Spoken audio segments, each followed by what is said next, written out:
My father walked out to start a real family with his new wife.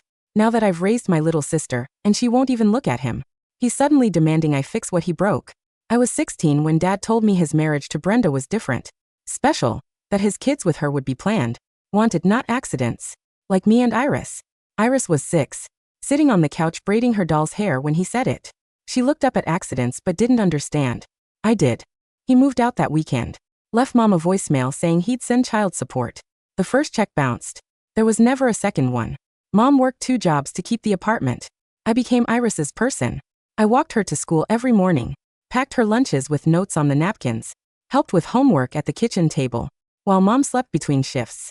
Dad called on Iris's 7th birthday. Said he couldn't make her party. Because Brenda was having their baby shower. I told Iris he was sick. She made him a get well card. I threw it away. When I was 17. Mom's car broke down the same week rent was due. I dropped out and got a job at a call center. Told everyone I was 18. My supervisor knew, but needed bodies on phones. Iris started asking why I wasn't in school. I told her I was doing online classes. She'd sit next to me during my lunch breaks doing her homework while I ate vending machine sandwiches. She'd show me every paper, every test, straight A's every time. Dad showed up at Iris's parent-teacher conference when she was 9. I've been going to all of them for 3 years. Her teacher introduced me as Iris's guardian. And Dad's face went red. He tried to join the conversation. The teacher kept directing questions to me. In the parking lot. He cornered me. Said he wanted more time with Iris. I asked him to name one thing about her. He went quiet. I said me. She's allergic to strawberries. Play soccer. Wants to be a veterinarian. And her favorite color changed from pink to purple last month. He had nothing. Iris's first soccer game. I was the only one in the stands with her name on a poster. She scored once and ran to the sideline after screaming. Did you see? Did you see? I had it on video. When she was 10. Her school had a family day assignment. Bring someone important to class. She brought me. I took the morning off work. She introduced me to her class as my person who takes care of me. Dad sent a birthday card that year. Generic message, no money. Signed Dad. Iris looked at it. Looked at me and said, who's this from? I told her she put it in the recycling. Mom died when Iris was 11. Heart attack at work. I was 21. Not legally an adult for guardianship. Dad didn't come to the funeral. His lawyer sent a letter. Saying he couldn't take Iris due to current family obligations. I fought for custody, got a better job. Moved to a bigger apartment. Brought letters from Iris's teachers and soccer coach. The judge asked Iris who she wanted to live with. She said the only person who's ever been there. At 13, Iris made the advanced soccer team. I worked overtime for 2 months to afford the fees. Her first turn. The heat coming off the turf was enough to distort the air. Shimmering waves rising around Iris's cleats. She was 13, lanky, all knees and elbows, but when she had the ball, the awkwardness vanished. She became a jagged line of geometry and speed. I was clutching the chain link fence so hard my fingers were turning white. The overtime whistle blew. Come on, Ice. I shouted. That was her nickname. Ice. Because she never cracked. She took the corner kick. The ball curved, a perfect purple arc against the gray sky, landing squarely on her teammate's head and bouncing into the net. The whistle screamed. Game over. They were going to regionals. I was already vaulting the low gate. Water bottle in hand, towel over my shoulder. Iris found me in the crush of bodies. She didn't scream like she did when she was 6. She just grinned, that breathless, sweaty, terrifyingly adult grin she'd developed lately, and slammed her head into my chest. Did you get it? She asked, her voice muffled by my shirt. 4K resolution, 60 frames per second. I said, tapping my phone pocket. Pizza. Pepperoni and jalapeno. Extra crisp. We were walking toward the parking lot, my arm around her shoulders, the adrenaline slowly fading into the heavy fatigue of a Saturday afternoon, when the atmosphere shifted. It wasn't a sound. It was a silence. Iris stopped. Her body went rigid under my arm. Leaning against my beat-up Honda Civic was a man in a polo shirt that cost more than my rent. He looked older than I remembered. The hair was thinning, the gut pressing against the fabric, but the eyes were the same. Watery blue. Entitled. Dad. He straightened up as we approached, putting on a smile that didn't reach those cold eyes. He held a bouquet of flowers. Generic grocery store lilies. Iris, he said.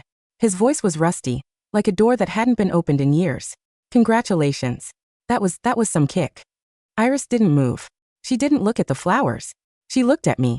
It was the same look she gave me when she was 7, and I told her he was sick. What do I do? Get in the car, Iris, I said. My voice was calm. Dangerously calm. I just want to say hello, Dad said, taking a step forward. I saw in the paper. The tournament standings. I wanted to see my girl play. You saw her play, I said, unlocking the passenger door. Iris slid inside without a word, locking it instantly. Now you can leave. I'm her father. You're a donor, I corrected. And a bad one. Your checks bounced. I moved to get in the driver's seat, but he slammed his hand against the door frame. He was close enough that I could smell him, expensive cologne trying to mask the scent of stale tobacco. Brenda left, he said. The words hung in the humid air. I paused. Okay. She took the kids, Kyle and Sarah, moved to her sister's in Phoenix. Sounds like Brenda finally got some sense, I said. Move your hand. I need to talk to Iris, he said, and for the first time, the arrogance cracked. There was desperation there. A pathetic, clawing need. I'm alone in that big house. It's too quiet. I realized I made mistakes. I want to make it right. You didn't make mistakes, I said, leaning in close. You made choices. You chose the planned family. Remember? The special one. He flinched. I was stressed. I was young. You were 40. I need you to fix this, he hissed, his voice dropping to a demand. She won't look at me. She stares right through me like I'm a ghost. You raised her. You poisoned her against me. You need to undo it. Tell her I'm changed. Tell her I'm dad. I looked at him, really looked at him, and realized the monster of my childhood was just a sad, lonely man who couldn't handle the silence he had built for himself. I can't fix what you broke, I said. And even if I could, I wouldn't. I shoved his hand off the door, got in, and drove away. In the rearview mirror, he stood amidst the exhaust fumes, holding his dead flowers, looking smaller and smaller until the road swallowed him whole. He didn't stop. The first week, it was letters. Not emails, handwritten letters on thick, cream-colored stationery. To my dearest Iris. To my talented daughter. I put them on the kitchen table. You want to read these? I asked. Iris was doing algebra, chewing on the end of her pen. She glanced at the pile. Is there money in them? No. Then recycle bin. The second week, it was gifts. An iPad. A new soccer bag. A pair of cleats that cost $300. The delivery guy looked confused when I refused to sign for them. He's trying to buy me, Iris said one evening watching TV. Like I'm a prostitute or a politician. Language. I warned though I was laughing. It's desperate, she said, flipping the channel. Why now? Why not when Mom died? Why not when we were eating ramen 5 nights a week? Because he's lonely, I said. And because you're a winner. Narcissists love winners, Iris. If you were failing school or in rehab, he wouldn't be here. He wants to stick his label on your trophy. She looked at me, her dark eyes sharp. You think that's it? Just because I'm good at soccer? I think he needs to feel like he produced something good. His other kids. I'm guessing that didn't go so well. I was right.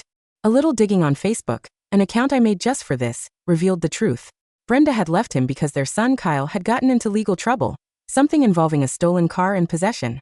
Their daughter, Sarah, had stopped speaking to him a year ago. His planned perfect garden had withered. So he came back to the wildflowers he'd tried to weed out. 3 weeks later, I got a call at work. It was the school secretary. Mr. Miller? We have a situation. Iris is in the principal's office. She's fine, she added quickly, hearing my intake of breath. But her father is here. He's insisting on taking her to lunch. He's listed on the birth certificate, but Iris is refusing to go. She's making a scene. I'm 10 minutes away, I said. I ran 2 red lights. When I burst into the administration office, the tension was thick enough to choke on. Iris was sitting in a chair in the corner, her knees pulled up to her chest, wearing her headphones. She wasn't listening to music. The jack wasn't plugged in, but it was a barrier. Dad was standing over the secretary's desk, red-faced. This is ridiculous. I have rights. I want to take my daughter for a burger. She doesn't want to go, the principal said. She was a stern woman with glasses on a chain. She looked relieved when she saw me. Dad, I said. He spun around. Finally. Tell these people to back off. Tell Iris to get her coat. I walked past him and knelt in front of Iris. I pulled her headphones down around her neck. You okay? He grabbed my arm, she whispered. The air left the room. I stood up slowly. I turned to face him. You touched her. I was trying to get her attention. She was ignoring me. You grabbed her. She's my daughter. I have a right to. You have no rights. I shouted. It was the first time I had raised my voice in that building. You gave up your rights when you left a 6-year-old braiding a doll's hair to go play house with Brenda. You gave up your rights when Mom died and you sent a lawyer instead of flowers. I was legally advised. I don't care. You don't get the highlight reel if you weren't there for the bloopers, Dad. You don't get the straight A's if you weren't there for the homework tears. You don't get the soccer star if you weren't there for the twisted ankles. I pointed to the door. Leave. Or I call the police and file a restraining order. And unlike you, I have the money for a lawyer now. He looked at the principal, then at the secretary. They were stone-faced. He looked at Iris. She was looking at me. You've brainwashed her, he muttered, adjusting his jacket. You've turned her into a stranger. I turned her into a survivor, I said. Now get out. That night, the apartment was quiet. Iris was sitting on the balcony, staring at the city lights. I brought her a mug of hot chocolate. You okay? She took the mug. He said something today. Before you got there. What? He said he didn't mean it. The accident thing. My stomach dropped. I hadn't realized she remembered the specifics of that day so clearly. Or maybe she didn't. What do you remember, Iris? She blew on the steam. I remember he was leaving. I remember the word. Accident. But I never really understood why he used it. Was I a mistake? Did Mom trick him? I sat down on the plastic chair next to her. This was it. The moment I had been protecting her from for 7 years. I could lie. I could soften it. I could say no, he just meant the timing was wrong. But she was 13. She was smart. And she deserved the respect of the truth. Mom didn't trick him, I said softly. They were married for 10 years before I was born. But Dad was a man who wanted life to look a certain way. He wanted the catalog life. When I came along, money got tight. When you came along, he lost his job the same month. He blamed us for the stress. He blamed us for his life not being a vacation. I looked at her. Brenda was rich, Iris. Her family had money. He didn't just leave for love. He left for an upgrade. He called us accidents because it was easier than admitting he was just a mercenary. Iris didn't cry. She just nodded slowly. She took a sip of her chocolate. So he sold us, she said. Basically. And now the return policy on his new life has expired, she said, a dark humor in her voice. And he wants a refund. She looked at me, her eyes fierce. I'm not fixing him. I'm not his therapy dog. No, I said. You're not. A month passed. We thought it was over. Then the letter came. Not from him, but from a law firm. He was suing for partial custody. Visitation rights. Every other weekend. I sat at the kitchen table, staring at the summons. My hands were shaking. He can't win, I told myself. I'm her legal guardian. The court appointed me. But I knew the system. It favors biological parents. It favors reunification. I hired the best family lawyer in the city. I drained my savings. I took out a loan. The court date was set for 3 months away. In the interim, Dad tried a new tactic. The grand gesture. He showed up at our apartment building. Not alone. He had a camera crew. Or at least, a guy with a professional camera. He stood in the parking lot with a boombox. I'm not kidding. A say anything reference that he was too old to pull off. I went down there before he could start the music. What are you doing? Documenting, he said, loud enough for the neighbors to hear. Documenting my efforts to reach my child. The judge will see this. I'm trying, son. I'm trying so hard. Go home, Dad. I'm willing to pay, he said, his voice dropping low. I froze. What? I know you're struggling. I see the car you drive. I see this neighborhood. I'll give you $50,000. Cash. Just sign a consent form for visitation. Let me take her to Disney World for a week.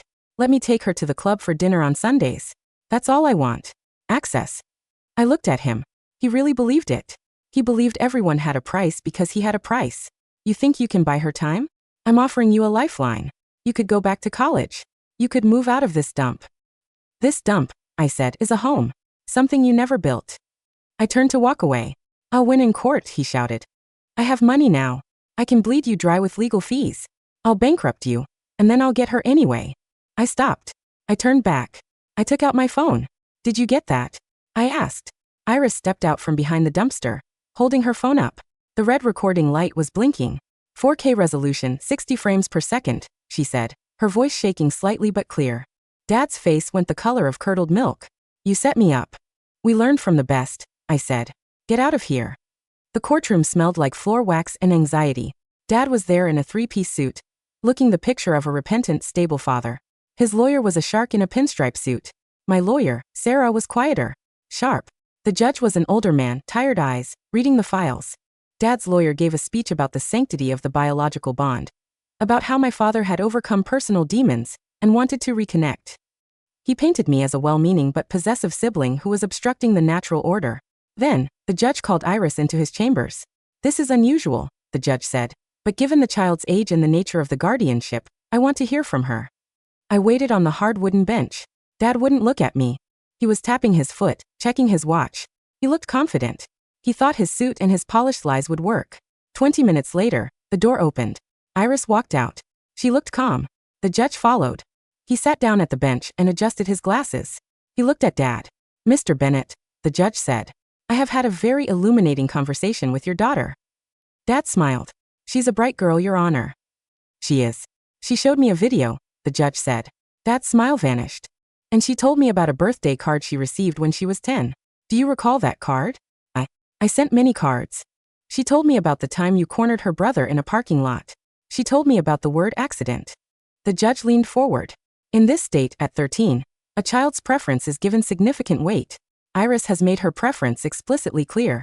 But beyond that, your behavior, attempting to bribe the guardian, harassing the child at school, shows a fundamental lack of understanding of what a parent is. I have rights. Dad stood up. Sit down. The gavel banged. The petition for visitation is denied, the judge ruled. Furthermore, the current guardianship is made permanent until Iris turns 18. Mr. Bennett, you are ordered to pay retroactive child support for the last 7 years, calculated based on your current income. And I am issuing a permanent restraining order. You are not to contact Iris or her guardian again. Dad stood there, mouth open. He looked at me. You did this, he mouthed. I looked him in the eye. No, I said aloud. You did. 5 years later. The auditorium was freezing. It always is. I was sitting in the front row, wearing a suit I actually own now. I had finished my degree online 2 years ago, information technology. I had a good job. We had a house. A small one with a yard. And now, the valedictorian, the principal announced. Iris walked onto the stage. She wasn't lanky anymore. She was tall, strong. She had a full ride to Stanford on a mix of academic and soccer scholarships. She adjusted the microphone. Her purple gown rustled. She gave the usual speech, thanking teachers, talking about the future. But at the end, she went off script. We are told that family is blood, she said, her voice echoing in the hall. We are told that biology is destiny. But I learned a long time ago that family isn't whose DNA you carry. It's who carries you. She looked down at the front row. She looked right at me. My brother gave up his youth so I could have mine, she said. Her voice cracked just once. He fixed what someone else broke, not by gluing the pieces back together, but by building something entirely new. He taught me that I wasn't an accident. I was a choice. Every single day he chose me. She took a breath. So Dad, she said, looking at me. The crowd went silent. She had never called me that in public. This one is for you. She raised her diploma. The crowd erupted. I stood up, clapping until my hands stung, crying without shame. Later, in the parking lot, as we were loading the flowers and the gifts into the car, I saw him. He was standing by a tree, far back in the lot. He looked old. Truly old now. Gray slumped. He was watching us. Iris saw him too. She paused, her hand on the car door. He took a half step forward, a ghost hoping to be seen. Iris looked at him for a long second. There was no anger in her face anymore. No fear. Just indifference. The kind of indifference you give a stranger you pass on the street. She turned to me. You ready to go? She asked. Yeah, I said. I'm ready. I'm starving, she said, getting into the car. Tacos. Tacos. I got in the driver's seat. I didn't look back at the tree. I put the car in gear and drove my daughter home. The rearview mirror was clear. The road ahead was wide open.